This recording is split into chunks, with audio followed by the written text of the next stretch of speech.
معاملہ یہ تھا کہ حضرت طلحہ بن عبید اللہ فرماتے، بہت بڑے صحابی ہیں، کہ ایک مرتبہ دو شخص نبی پاک کی بارگاہ میں حاضر ہوئے، دونوں نے ساتھ کلمہ پڑھا اور درجہ صحابیت پر فائز ہو گئے.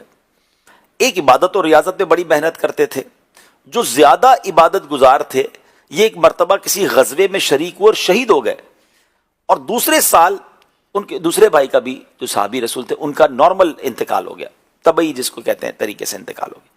حضرت طلحہ فرماتے میں نے ان دونوں کے دنیا میں جانے کے بعد ان دونوں کو خواب میں دیکھا.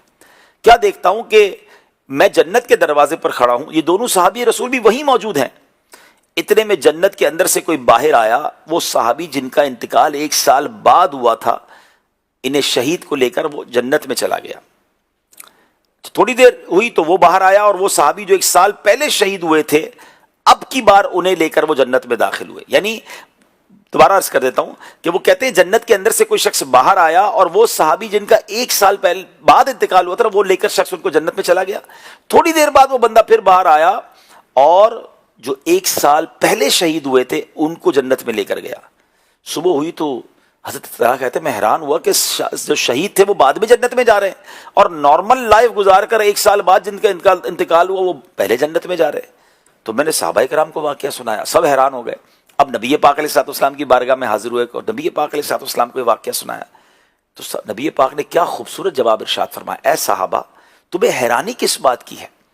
عرض کی یا رسول اللہ صلی اللہ تعالی علیہ وسلم، ایک صحابی زیادہ عبادت گزار تھے، انہیں شہادت بھی نصیب ہوئی، اس کے باوجود وہ بعد میں جنت میں داخل ہوئے، اور دوسرے صحابی جن کا انتقال پہلے ہو گیا تھا وہ پہلے جنت میں داخل ہو گئے، اس کا کیا سبب ہے؟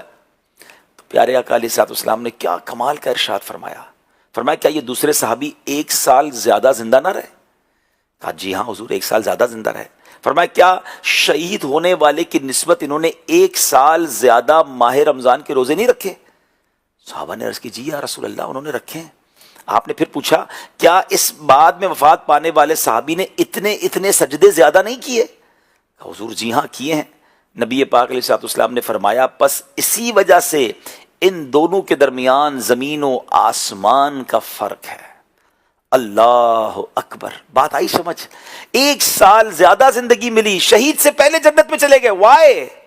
عبادت میں گزرا وہ سال، روزوں میں گزرا، سجدوں میں گزرا، نمازوں میں گزرا. ہم میں سے بہت سارے لوگ یہ دعا کرتے ہیں نا کہ یا اللہ ہمیں درازی عمر بالخیر عطا فرما، بڑی اچھی دعا ہے، مگر یہ بھی دعا کیا کرو اللہ نیکیوں والی لمبی زندگی عطا فرما. جس کو نیکیوں والی لمبی زندگی مل گئی نا اس کے بارے نہیں آ رہے ہیں، ہر رمضان میں اس کے درجے بڑھ رہے ہیں نا. لیکن جس کی گناہ والی زندگی ہے اور اس کو لمبی زندگی مل گئی، وہ تو نمازیں بھی قضا کر رہا ہے، وہ جھوٹ بھی بول رہا ہے، وہ حرام بھی کما رہا ہے، وہ بدنگاہی بھی کر رہا ہے، وہ لوگوں کے دل بھی توڑ رہا ہے، وہ زیادتیاں بھی کر رہا ہے، اور لمبی عمر ہے، مر بھی نہیں رہا، ظلم بھی کر رہا ہے. وہ تو مارا گیا نا. ٹرائی ٹو انڈرسٹینڈ، لمبی زندگی جب کام کی جب وہ عبادت والی ہے، جب وہ اللہ کی رضا والی ہے. اور اس سے ایک اور بات سیکھنی ہے کہ یہ رمضان سبحان اللہ اگر میں نے اور آپ نے عبادت میں گزار لیا، پورے روزے رکھے، نمازیں پڑھیں، تراویحاں پڑھیں، انشاءاللہ تلاوت کی، صدقہ خیرات کیا، یہ رمضان تو ہمیں کہاں پہنچا دے گا انشاءاللہ.